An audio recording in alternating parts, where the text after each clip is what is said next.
Good morning, good afternoon, or good evening, HSG Global family, depending on where you are tuning in from. My name is Sharon, and I am the Education Director and the Young Adults Division Leader here in HSG KL. We want to send a big, warm welcome to each and every one of you to our Sunday online service, and not just any ordinary Sunday online service. It is Project Barnabas 2021. Now, why don't you help us engage a little bit? Put in the comments section the emoji of your country's flag, because we want to see which country you are representing this morning. Now, it is such a blessing to see each and every single one of you join us and come together as one global apostolic church movement. And we believe that God wants to advance His vision for our church and our personal lives. And this morning, we have someone who is a friend of the house and a powerful servant of the Most High God, Pastor Daniel Ho, who will be delivering 2 messages for us today. So be sure to stay tuned from the start to the very end to listen in on everything that God wants to speak to us and to prepare our hearts and commit this time to the Lord. Let's start with a word of prayer. Father, we thank you that your Holy Spirit is here in our midst. We want to ready ourselves right now, Lord. We prepare our hearts, our minds, our spirits, and open up the door for you to pour out everything you want to download into us today. We thank you that your presence is here, and may we, Lord, take on what you speak to us into good soil, that it will bear fruit and bear fruit that will remain. We praise you and thank you. In Jesus' name, amen. Now, across every nation, with every language, let's lift up the name of Jesus in praise and worship. Over to you, Destiny Praise. Good morning, church. So glad to have you with us this morning. Let's lift up our praises unto God together.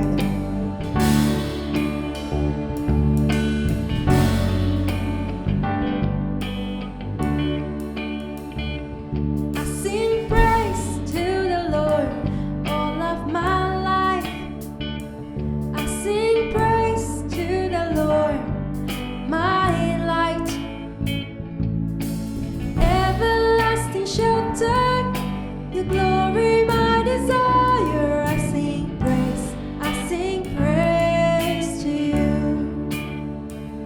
I sing praise to the Lord all of my life. I sing praise to the Lord, my light, everlasting shelter. Your glory, my desire.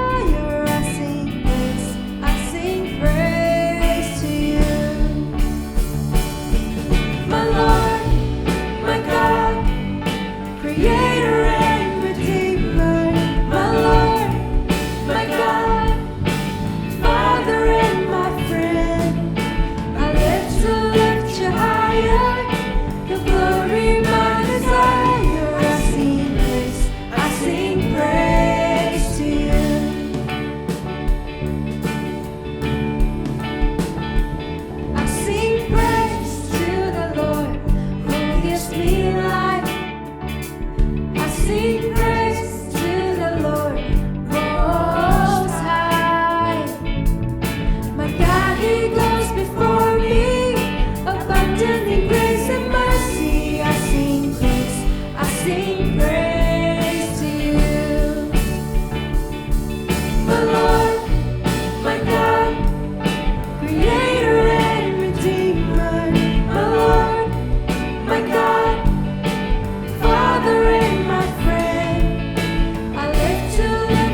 on this morning, let's lift up our thanksgiving unto God.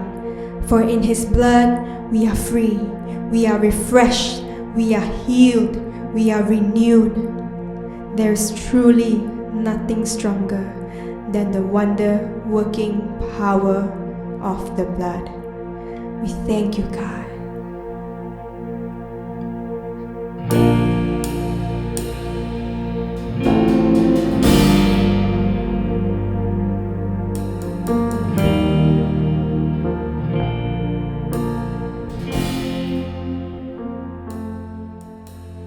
I was a wretch.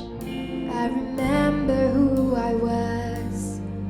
I was lost, I was blind, I was running out of time. Sin separated, the breach was far too wide. But from the far side of the chasm, you held me in your side. So you made a way across the great divide, left behind heaven's throne to build it here inside.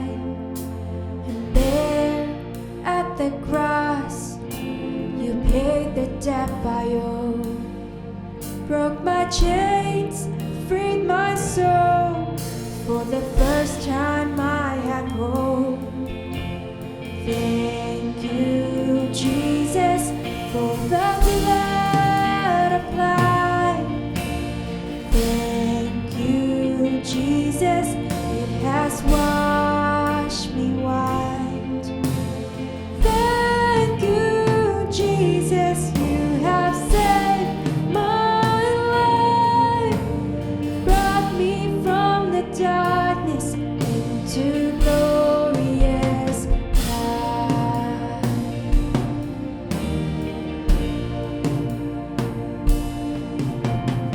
You took my place, laid inside my tomb of sin. You were buried for 3 days, and then you walked right out again. Now death has no sting, and life has no end. For I have been transformed by the blood of the Lamb. Thank you, Jesus, for the blood applied. Thank you, Jesus,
to glorious light.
Welcome to PB 2021 Uncommon Conference.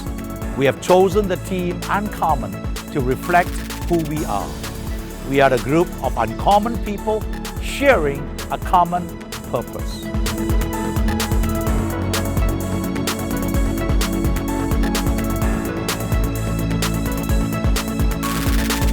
As a global apostolic church movement, we are united in the mission of declaring the glory and the love of Jesus Christ to the nations.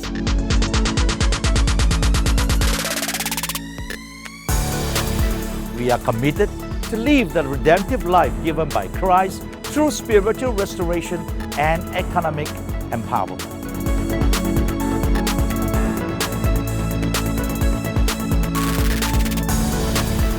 We are a connected apostolic community of churches globally. This is what HSG Global Family is, this is who we are.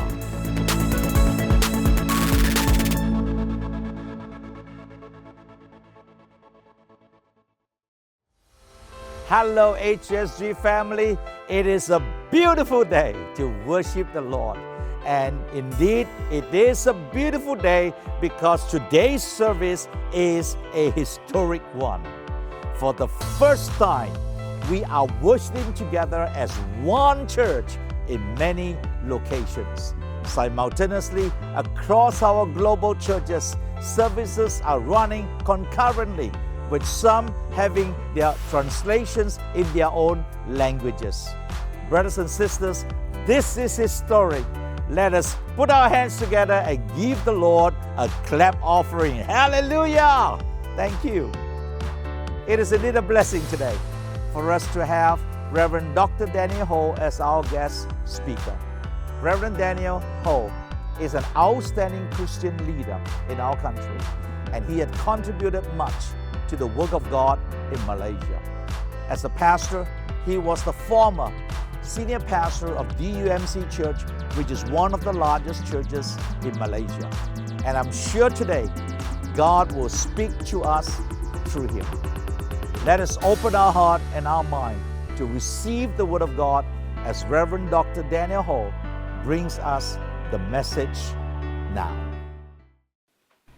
Selamat pagi saudara-saudara di His Century of Glory. Saya amat bersukacita dapat berkongsi firman Tuhan dengan Anda walaupun hanya dalam talian dan tidak dapat bersemuka. Terima kasih untuk peluang ini. Pagi ini saya berkongsi tentang persediaan untuk kepimpinan hamba, dan orang yang paling tepat disediakan Tuhan untuk kepimpinan hamba adalah Yusuf. Dalam konteks ini, Yusuf dan abang-abangnya. Mari baca di Kejadian 37 ayat 17 hingga 20. Maka Yusuf menyusul saudara-saudaranya dan didapatinya lah mereka di Dotan. Setelah ia kelihatan pada mereka, mereka bermuafakat untuk membunuhnya. Lihat, tukang mimpi itu datang, kata seorang kepada yang lain. Mari kita bunuh dia dan lemparkan dia ke dalam salah satu sumur. Lalu kita katakan seekor binatang buas telah membunuhnya. Dan kita lihat nanti bagaimana terjadi kepada mimpinya. Ayat 26-27, Yehuda berkata kepada saudara-saudaranya, apakah untungnya kita membunuh adik kita dan menyembunyikan darahnya? Mari jual dia kepada orang Ismail. Janganlah kita apa-apakan dia karena dia saudara kita, darah daging kita. Saudara-saudaranya bersetuju. Bapa, nyatakan firman-Mu dan cabar hingga kami memberi respon. Dalam nama Yesus. Amin.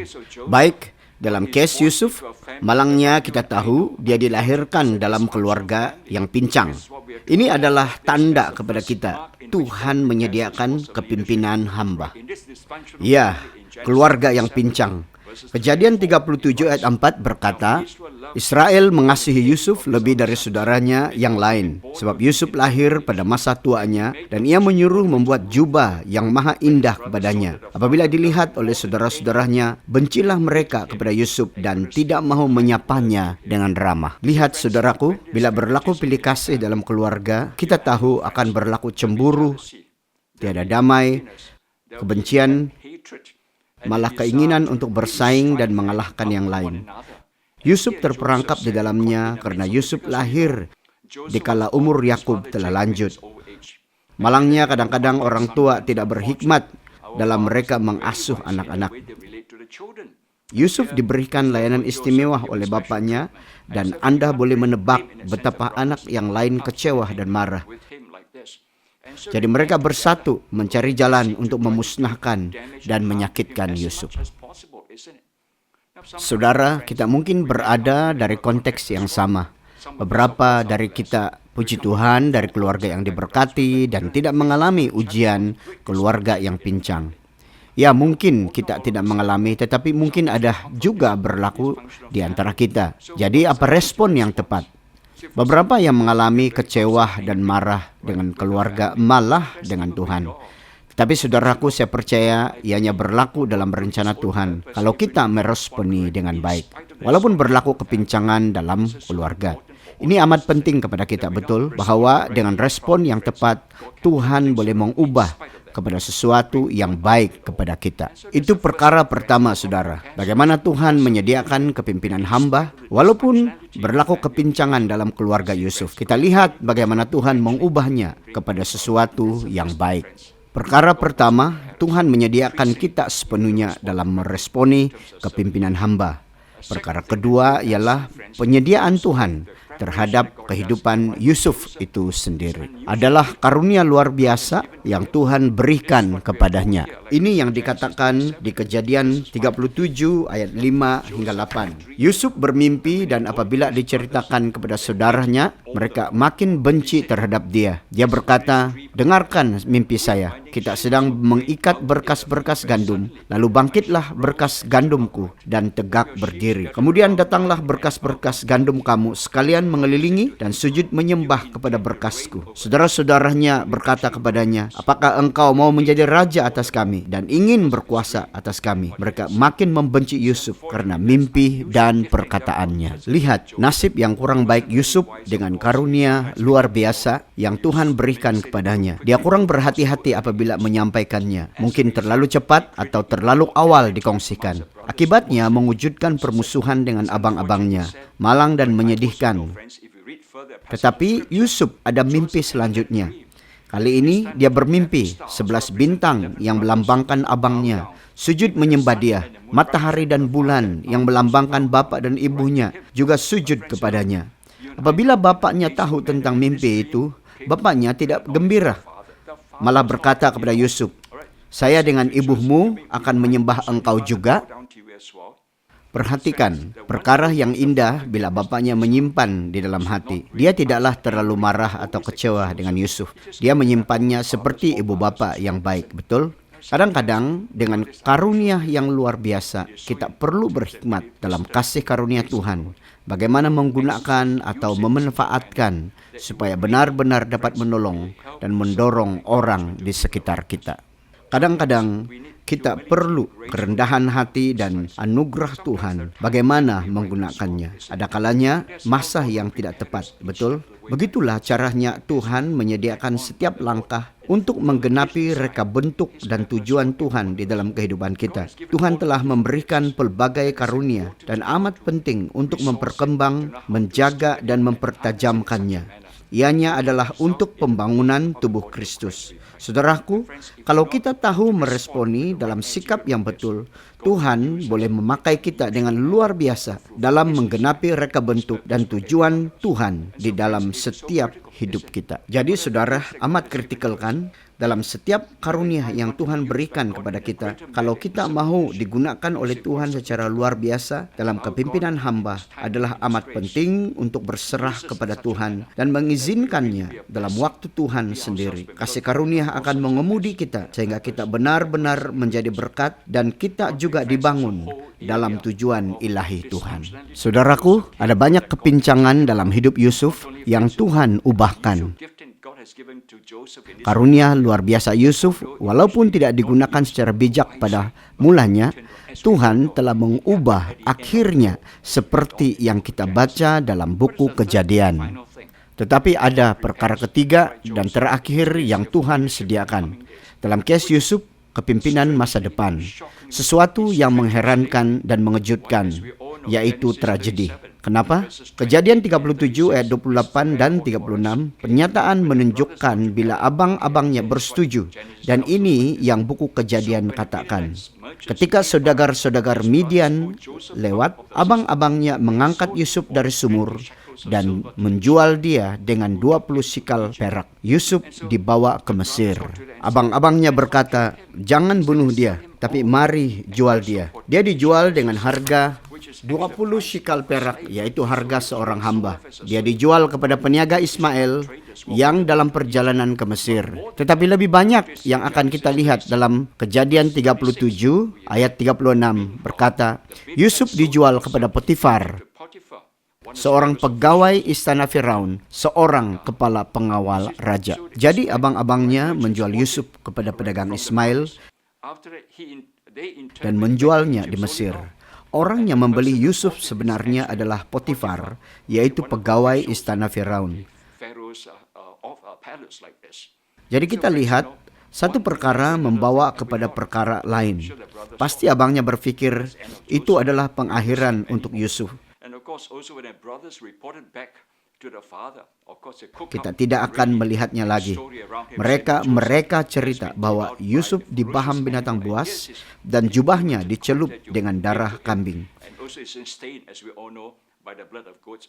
Apabila bapaknya mendengar perkara itu, hatinya hancur dan berpikir berakhir hidup anaknya Yusuf. Tiada masa depan, tiada harapan. Baginya itu adalah pengakhiran hidup Yusuf, anaknya yang tersayang. Tetapi saudara, Tuhan ada cerita pengakhiran dan perkataan pengakhiran dalam kehidupan kita. Kita mungkin berpikir cerita Yusuf berakhir bila ia dijual. Tidak akan ada lagi berita tentangnya, malah kita tidak akan melihatnya lagi. Saudaraku, Tuhan bekerja dalam ekonomi dan reka bentuknya, walaupun kita berhadapan dengan tragedi. Tuhan akan menyelamatkan dan membawa kebaikan dalam cara yang ajaib. Kita bersuka cita dalam Tuhan karena Dia memegang perkataan terakhir dalam segala perkara. Dia berada di belakang semua peristiwa yang manusia coba gembar-gemburkan. Ini adalah berkat dan sukacita yang kita perolehi di dalam Tuhan.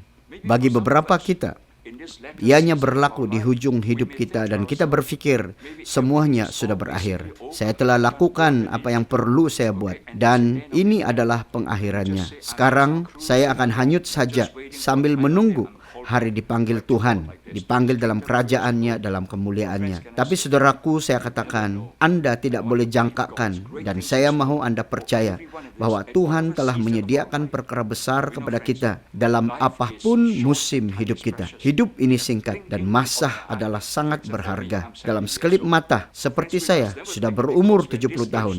Tetapi saudara, jangan berpikir bahwa tiada yang tersisa dalam hidup hanya karena kita sudah berumur lanjut. Kejutan boleh berlaku. Saya mau Anda percaya, Tuhan telah menyediakan perkara besar kepada kita, termasuk diri saya. Mari percaya saudaraku. Mari saya tutup cerita. Saya menonton satu video kesaksian kehidupan seorang lelaki. Semasa dia muda, dia terlibat dengan kumpulan geng, jenayah, dadah, dan banyak lagi. Keadaan begitu teruk hingga dia ditangkap dan dipenjara selama 17 tahun. Bayangkan 17 tahun kehidupannya hilang. Kita akan bertanya kalau ada harapan setelah berakhir 17 tahun. Apa yang berlaku kepada orang ini di masa depannya. Tetapi dalam mukjizat di penjara dia bertemu dengan Tuhan Yesus. Dia dijamah, diubah walaupun proses yang perlahan dan mencabar. Crime, in drugs and everything else. It was a slow but a steady transformation in his life. But amazingly, akhirnya dia dibebaskan. Semasa dalam penjara dia dimuridkan. Setelah keluar penjara, dia ditempatkan di pusat rehabilitasi untuk membantu dia mendapatkan pekerjaan.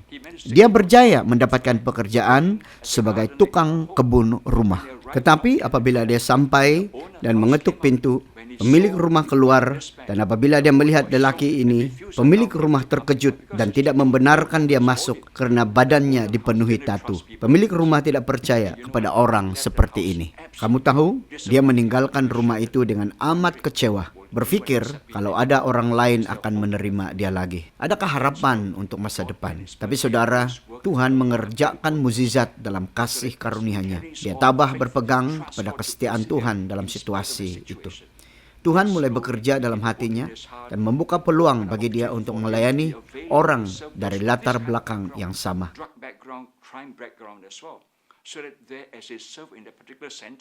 God began to do a mighty work of change and transformation in him. So much so that friends, you know, right? There's a lady. Tambahan lagi, ada wanita yang bekerja dalam pusat yang sama. Mereka jatuh cinta dan sekarang mereka hidup bahagia sebagai suami istri. Mereka berdua melayani Tuhan.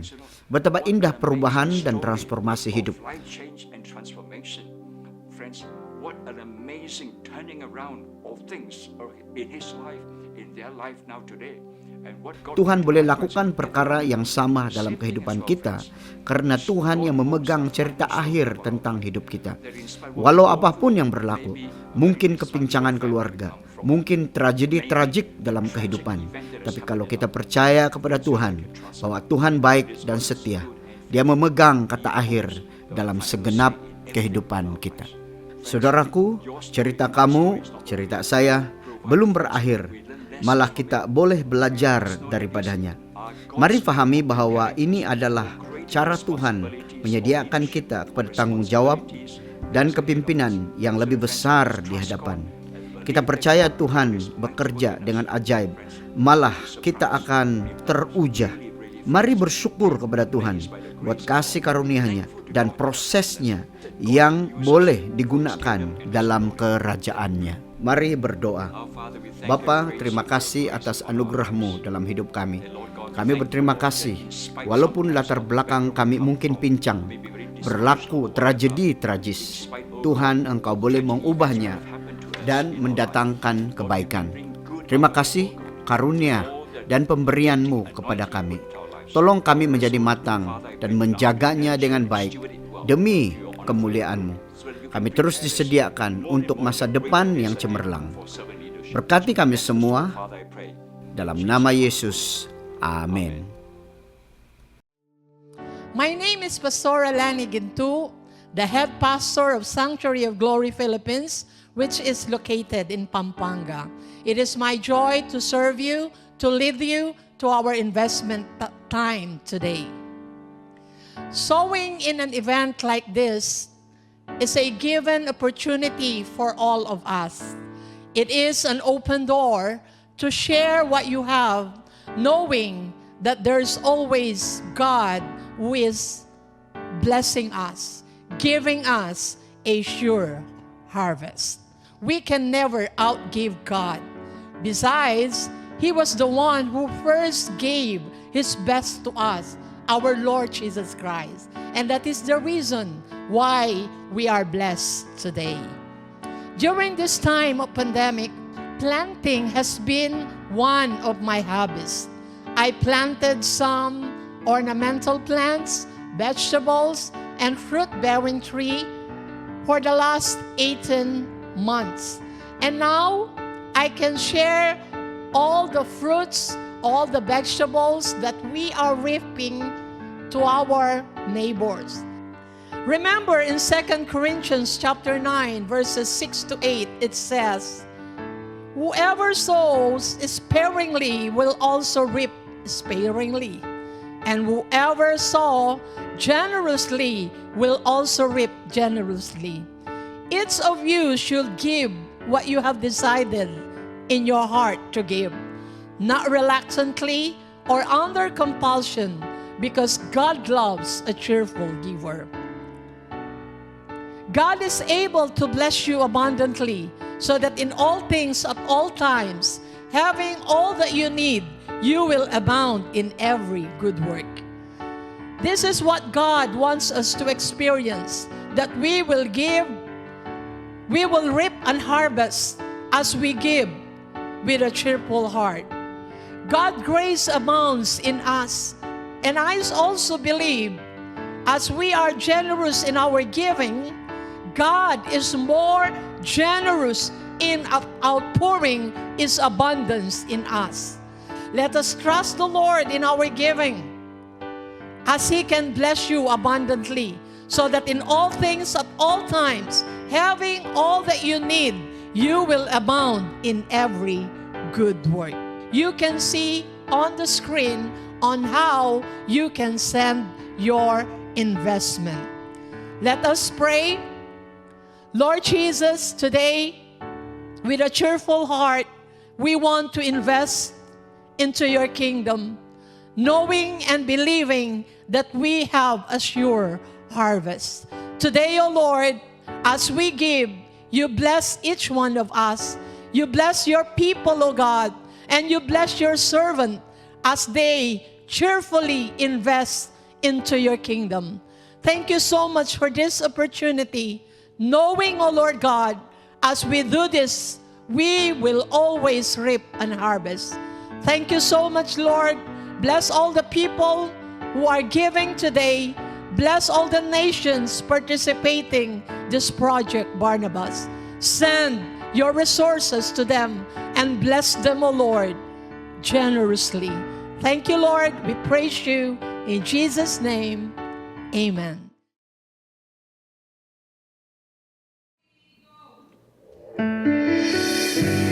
Mabuhay! I am Trisha, And I'm Ian. and we are from Sanctuary of Glory, Philippines. Today we will be singing a song entitled Katapatan Mo. Which means God's goodness and God's faithfulness. Let's worship together.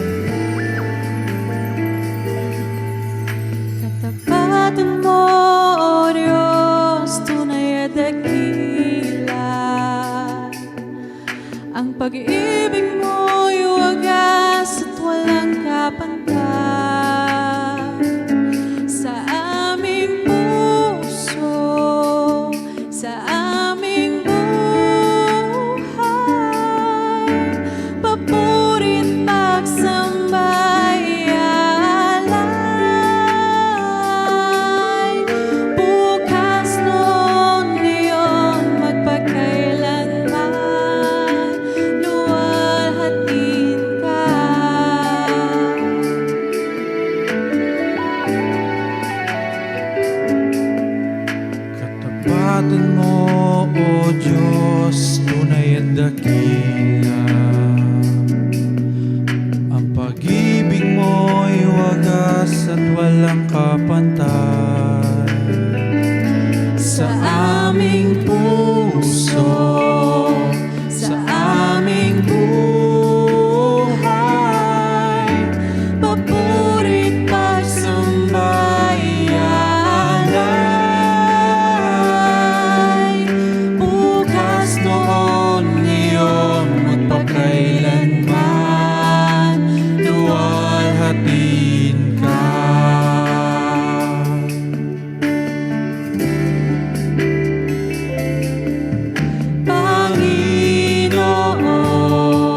supply cries above.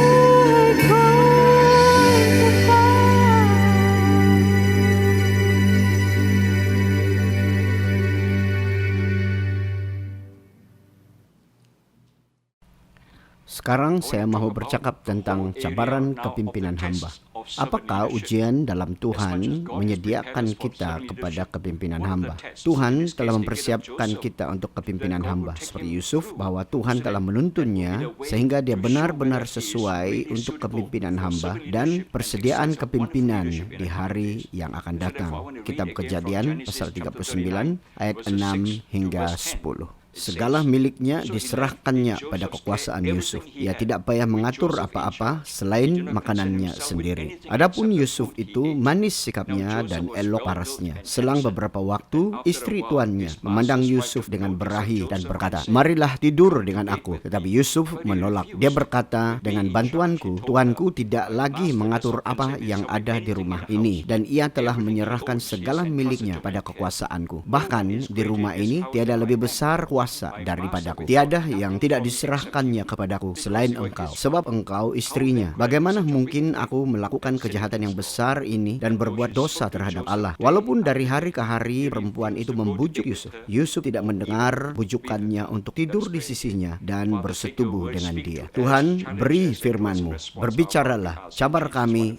dan biar kami memberi respon." Amin. Saudara-saudara, Tuhan akan menguji kita dalam menjalankan kepimpinan, dan itulah kenyataannya.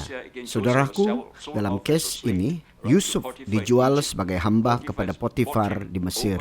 Potifar membeli dan membawa Yusuf ke rumahnya untuk bekerja, betul? Mengurus keseluruhan rumahnya, dan kita tahu Yusuf bekerja dengan cemerlang sehingga dia dijadikan pengurus besar dalam rumah Potifar. Semua diserahkan kepada Yusuf karena dia seorang yang boleh dipercayai, dan ini adalah pelajaran kepada kita. Setelah itu, apa yang berlaku adalah malang bagi Yusuf. Dia seorang yang tinggi, tegap, dan segak seperti kebanyakan kita di Malaysia atau kita yang menonton secara talian. Perkataan ini menangkap perhatian istri Potifar. Yusuf yang tegap, tinggi, dan segak menarik perhatian. Di sini, saudaraku, ujian pertama kepada kita dalam kepimpinan, yaitu ujian kejujuran sempadan yang perlu kita ada. Kejadian 39 ayat 9 hingga 10, ini adalah catatan tentang istri Potifar menggoda Yusuf. Dan ini yang dicatatkan. "Di rumah ini tiada lebih besar kuasa daripada aku. Semua telah diserahkan kecuali engkau, karena engkau adalah istrinya. Bagaimana mungkin aku melakukan kejahatan yang besar ini dan berbuat dosa terhadap Allah?" Walaupun dia menggoda Yusuf setiap hari, dia menolak untuk bersetubuh dengan dia. Lihat, saudaraku, pentingnya ujian kepimpinan. Kita mesti jelas terhadap sempadan dalam hidup kita, dalam perhubungan kita dengan orang lain. Ini amat kritikal, betul? Dalam kes Yusuf, dia dicobai oleh istri Potifar supaya bersetubuh dengan dia. Yusuf boleh saja menerima pelawaan itu, apalagi kalau kita rasa tiada orang di sekitar, bukan? Sangat mudah bagi Yusuf karena dia dijemput. Tapi Yusuf tahu batasannya.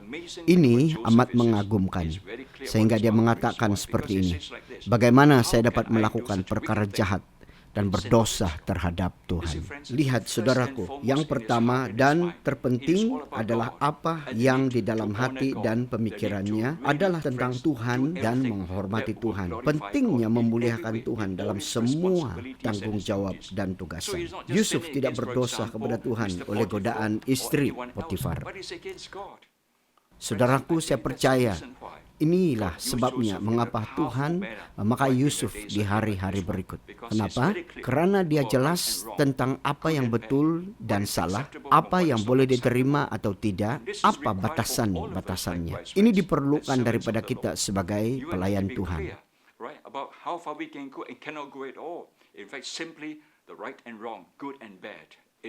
Saudara, kalau kita mau dipakai luar biasa oleh Tuhan, bukan hanya sekarang tetapi masa mendatang, kita perlu berpegang kepada kebenaran ini.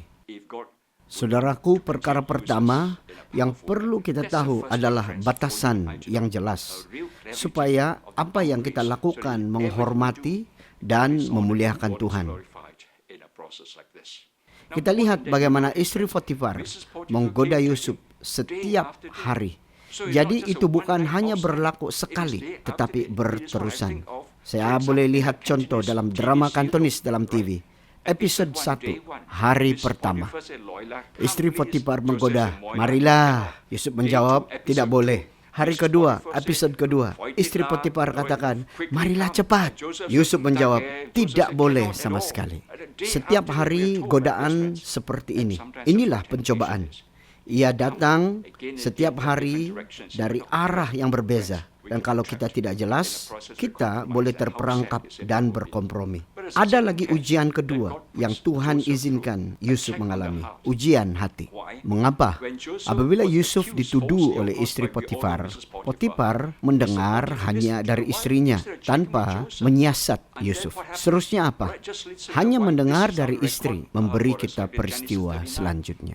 Kejadian 39 ayat 19 sehingga pertengahan ayat yang ke-20. Apabila didengar Potifar dari istrinya, begitulah aku diperlakukan oleh hambamu. Maka marahlah Potifar. Yusuf ditangkap dan dimasukkan ke dalam penjara, tempat tahanan raja dikurung. Lihat saudara, Potifar sepatutnya lebih bijak. Sepatutnya dia menyiasat dan tidak hanya mendengar dari istrinya. Dia malah percaya istrinya sehingga Yusuf dimasukkan ke penjara tanpa melakukan kesalahan. Saudara, ini yang saya katakan ujian hati. Ada kala kita dituduh tanpa diperiksa dan dipersalahkan. Jadi bagaimana kita meresponi? Saudara, apabila Tuhan menilai hati kita, adakah kita mau merendahkan hati, berserah dan percaya kepada Tuhan akan bekerja dalam kasih karunia-Nya sehingga akhirnya kita dibenarkan? Bukan hanya sekali dalam kes Yusuf, selepas dia menerjemah mimpi juru minum dan juru roti raja. Bila mimpi mereka digenapi, jawatan juru minum dikembalikan dan bekerja lagi. Dan dengan Firaun, juru roti digantung. Tetapi juru minum pula lupa kepada Yusuf. Kejadian pasal 40 ayat yang ke-23. Tetapi Yusuf tidaklah diingat oleh kepala juru minuman itu, melainkan dilupakannya. Sekurang-kurangnya 2 tahun Yusuf dilupakan. Dia tetap dalam penjara. Saudara-saudaraku, kadang-kadang perbuatan baik yang kita buat akan dilupakan oleh mereka yang kita tolong. Tidak mengapa, kita percaya Tuhan. Dan ini amat penting, yaitu jangan menyimpan kemarahan, kepahitan, kebencian. Jangan sebarkan kepada orang-orang lain perkara-perkara yang buruk, dan malah kita sendiri akan marah kepada Tuhan.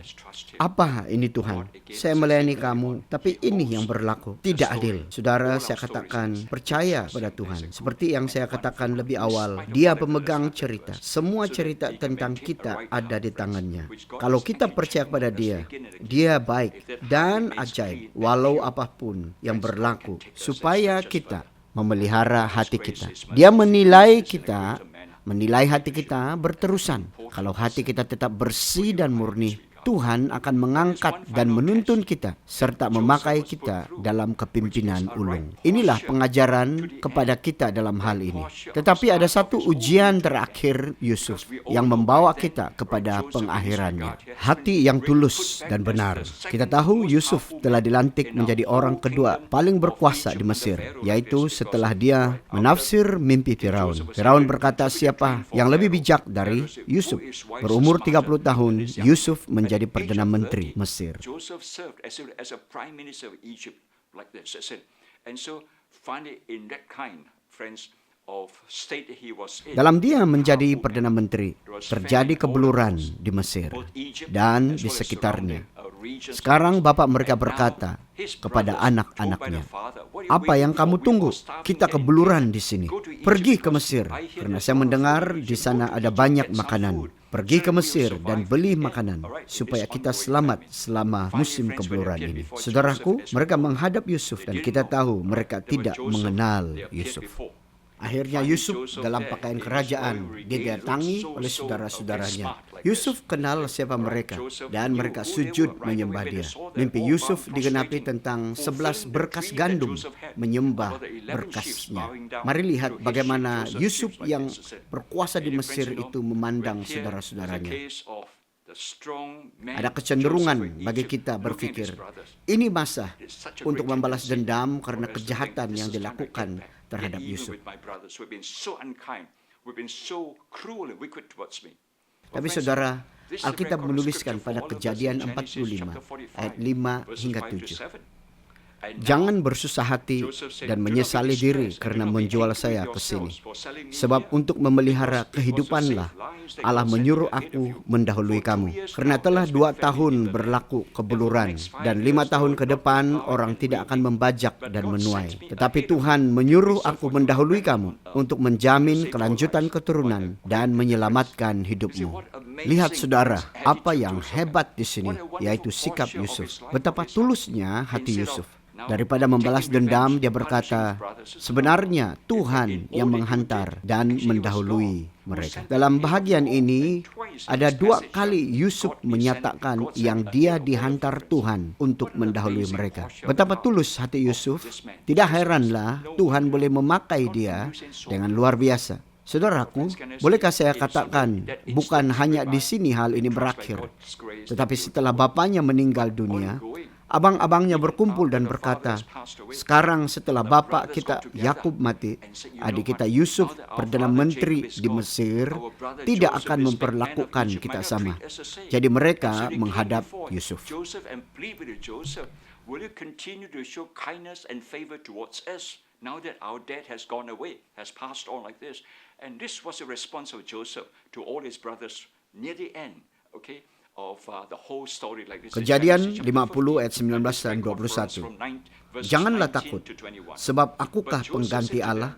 Kamu memang berhasrat jahat terhadap aku, tetapi Allah mengubahnya untuk kebaikan dan menyelamatkan banyak orang.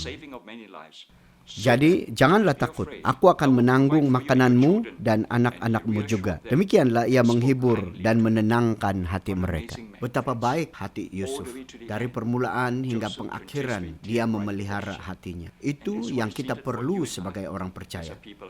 Kalau kita mau Tuhan memakai kita dengan luar biasa, harus bermula sekarang dan mengakhirinya dengan kasih karunia Tuhan. Kita rendah hati. Perhubungan di antara yang lain tetap baik dan kita hidup tetap kudus. Bersikap jujur dan mengalah supaya Tuhan dapat terus memakai kita menjadi berkat kepada orang-orang yang di sekitar kita. Amat penting saudara, apabila perkara buruk berlaku dalam hidup kita, mari jangan menyimpan dendam dan kepahitan. Hal seperti ini selalu berlaku. Saya mengingat satu kali berkhotbah di gereja ini. Pada penghujung kebaktian saya membuka ruangan sesiapa yang mau didoakan. Ada seorang wanita yang sudah berumur datang dengan anak perempuannya yang sudah dewasa. Dia berkata, "Pastor, boleh berdoa untuk suami saya?" Saya katakan boleh. Dia berkata suaminya seorang yang pemarah dan tidak mau pergi ke gereja sejak beberapa tahun. Saya simpati apa yang berlaku. Jadi saya katakan, kenapa tidak ambil khotbah saya dan suruh dia dengar? Saya percaya itu akan membantu dia. Kamu tahu apa dia katakan kepada saya? Kalau saya bawa khotbah ini dan suruh suami saya dengar, dia akan bunuh saya. Sangat menyedihkan, bukan? Orang ini tidak sadar kalau dia tidak berhati-hati, ia akan memudaratkan dirinya, malah memperpendekkan kehidupannya. Apakah ini kehidupan yang kita mau? Adakala kesalahan berlaku, tetapi mari mengampuni, minta kasih karunia Tuhan, dan kita maju menggenapi kehendak Tuhan. Seperti Yusuf, Tuhan menilai hati, sehingga Yusuf dipakai dengan luar biasa oleh Tuhan. Bukan hanya dalam waktu-waktu tertentu, tetapi dalam sepanjang hidupnya. Itulah sebabnya cerita Yusuf sangat berkuasa dan amat kita perlukan. Ini yang kita cari dalam musim pandemik ini. Mari sekali lagi berdoa. Bapa, terima kasih belas kasih-Mu pada kami. Terima kasih Engkau baik.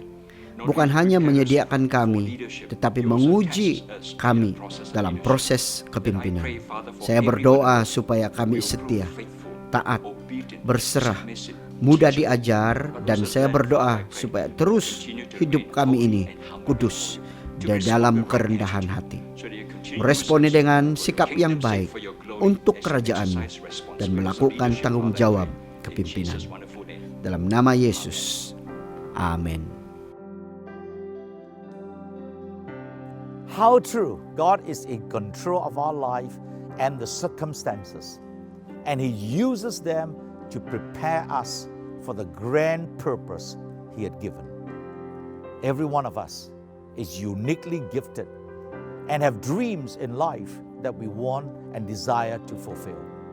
Today, we are encouraged to look beyond the difficulties, the bumps, and the hiccups that we may encounter along the way. Remember, encountering difficulties, hiccups, and bumps should not put an end to our pursuit in life. Don't be discouraged or feel despair when the path is not as smooth as we would like it to be. Because with God leading us, delays and bumps are not signs of failure, but rather they are indicators that we are still in the game. Instead, like Joseph, despite the difficulties, the bumps, and the challenges, he continued to trust God that things will turn around for him.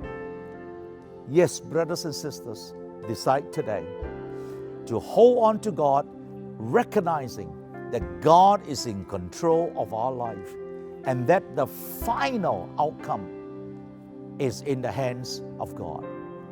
Keep the confidence of fulfilling life's calling and don't give in to the disparaging voices of fear, intimidation, and doubts. Today, hear God's voice cheering you on and telling you that He is with you and for you. The breakthroughs, the turning points is on the way. Help is on the way. And morning is coming your way. My friends, brothers and sisters, if you make this decision today, that you will hold on to that confidence, that you will fulfill and complete God's calling in your life, text the number on the screen and contact your local pastor or your local church leaders to pray for you and with you as you choose to believe in God for your desired outcome in life. Always bearing in mind, God is with you and God is for you. Thank you, Pastor Daniel. And wow, what a powerful word from a powerful servant of God. And ladies and gentlemen, why don't you affirm this together with me and type in the comment section saying Amen. Just like the story of Joseph in the Bible, no matter how difficult the situation is, no matter how many obstacles we encounter, we want to maintain the right posture and keep staying connected to God, because He will use all of these challenges as stepping stones to lead us into His destiny. So our stories are not over yet. Can you type in the chat and declare to everyone here, the best is yet to come? And if you would like to seal everything that God has spoken to you today with prayer, or if you have any prayer requests at all, WhatsApp the number that you see on screen, and there will be a team there to stand together with you in prayer. Now, just a couple of announcements before we go. Tonight, ladies and gentlemen, is our final night of PB Night Rel. Too many nights. We will see you tonight at 8:30 p.m. for our final night rally. And for those of you who registered for the Conference Leaders Pass, we will see you shortly after this service. you can use the link that was sent to your email. And just as we wrap up today, let's declare the Lord's Prayer together. Our Father who is in heaven, hallowed be your name. Your kingdom come, your will be done on earth as it is in heaven. Give us this day our daily bread, and forgive us of our sins as we forgive those who sin against us. Keep us away from temptation and protect us from the evil one. For yours is the kingdom and the power and the glory forever and ever. And all of God's people say, Amen. Don't forget to like and subscribe to our YouTube channel and our social media platforms to stay updated on what's happening here in HSG. God bless you, we love you, and we will see you again very soon. If you know someone experiencing a mild or severe mental health disorder but not sure how to help, then Voices 2.0 could be the solution for your friend, family, or loved ones. Voices 2.0 is back to raise an awareness on mental health within the community. And this time, we are going virtual. And the best part, you can join us from the comfort of your home with 2 sessions to choose from. Voices 2.0 is not your typical mental health talk. I repeat, it's not your typical mental health talk.